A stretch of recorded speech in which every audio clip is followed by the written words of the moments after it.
Hey, what's up everyone, Ollie here. So with my latest sort of productivity videos that I've done, a lot of you have been asking, what sort of apps do I use day to day? What apps do I use to stay productive? I wanted to use this video to basically go through some of the apps that I use to stay productive, and hopefully you guys can find something that can help you too. Thanks to Grammarly for sponsoring this video. Grammarly is a digital writing assistant that helps you communicate clearly and effectively.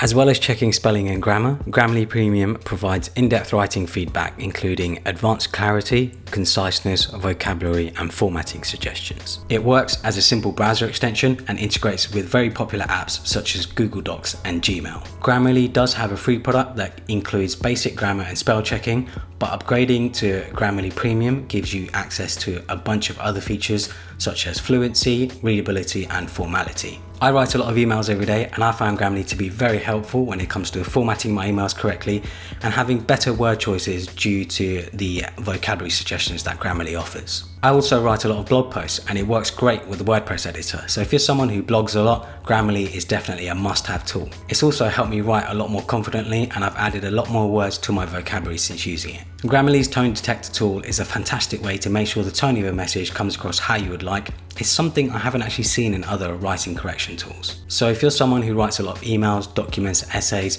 just things that require a lot of writing, I highly recommend checking out Grammarly. So make sure to go to grammarly.com/Olia to get 20% off their premium plan, link in the description below. So for those of you who are new to the channel, I'm a designer. I design every day. I design websites, apps, and things like that. So a lot of my app suggestions are going to be sort of design based, but there are some that aren't design based. So the first one is Sketch. I use Sketch to design everything. Websites, apps, logos, everything you can think of. That's what I use Sketch for. I've been using Sketch for years now. I have tried some other tools out there like Figma and stuff, but I've been sticking to Sketch. I just like it. It's what I'm comfortable with. And yeah, it's a fantastic tool. When I first started designing, years ago, 10 years ago, the only tool you had was Photoshop. So it's great to see actual design tools that can be used for web design, app design, things like that.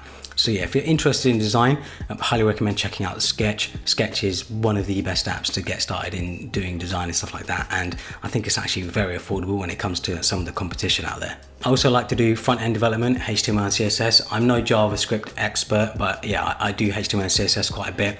And I use a code editor called Visual Studio Code, a very popular code editor. I think it is the code editor of choice nowadays, Visual Studio Code. Fantastic code editor. You can have all sorts of extensions, all sorts of plugins for it, all sorts of themes. Yeah, if you're someone who's looking to get into code, looking to experiment with code, highly recommend checking out Visual Studio Code. Very easy to use, and yeah, it's a great place to start. I work with WordPress websites a lot, so my main website is on WordPress, my personal website, Ultralinks is also on WordPress. So I used to use MAMP, an app called MAMP, to basically have a local development server on my iMac.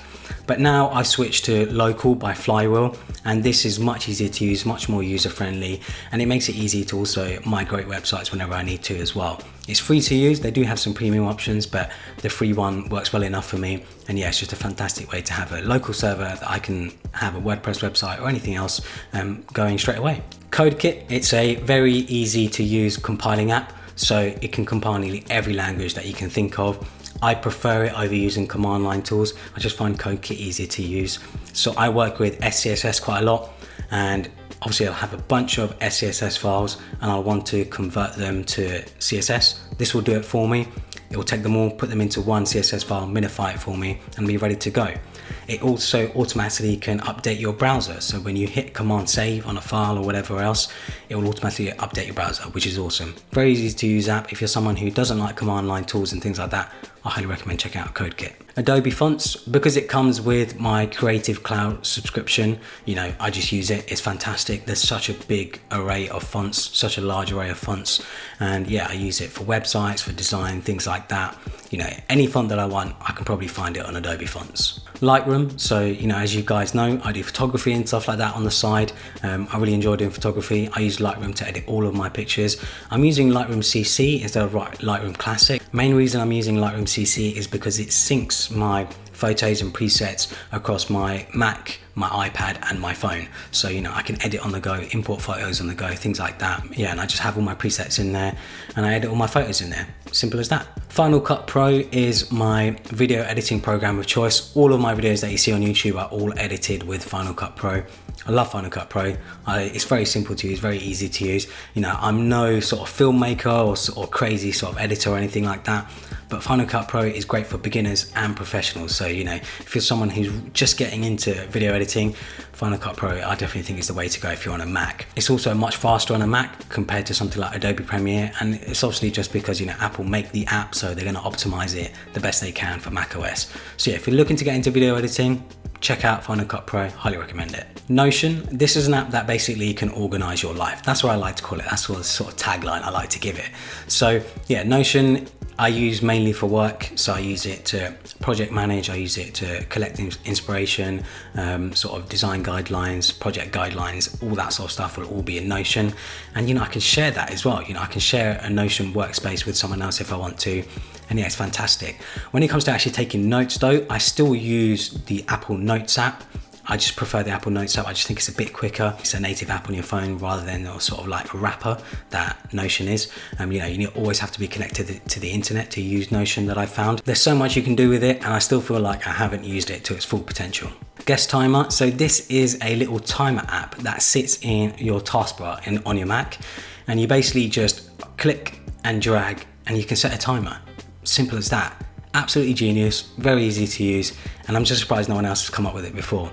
I highly recommend it if you're looking just to set quick timers and things like that. I use it to set timers for when I want to focus on something. So, you know, say I want to focus on a project for half an hour or an hour, or say I just have food in the oven and I need to set a timer for like half an hour. I can use GESTIMER to do that, and yeah, it's very useful. 1Password is my password manager of choice. Nothing much to it really, it just manages my passwords, checks to see if any of my logins have been breached or anything like that.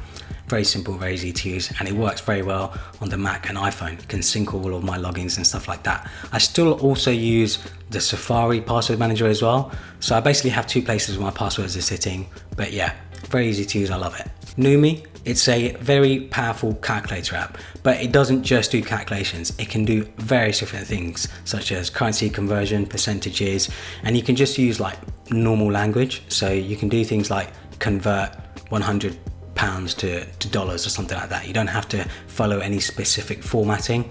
I love it. I use it so much more than I thought I would. And yeah, it's just great for everyday sort of calculations, currency conversions, whatever I need to do basically. Better Touch tool, it gives you the ability to have custom clips, custom shortcuts, things like that. So I use it in Chrome and Safari to open links in a new tab.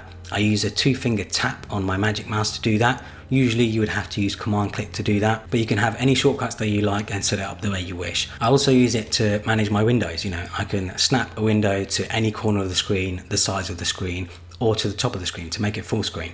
Very useful, I've been using it for years. HYPERDOCK, it's a pretty old app now, but it does one very simple job.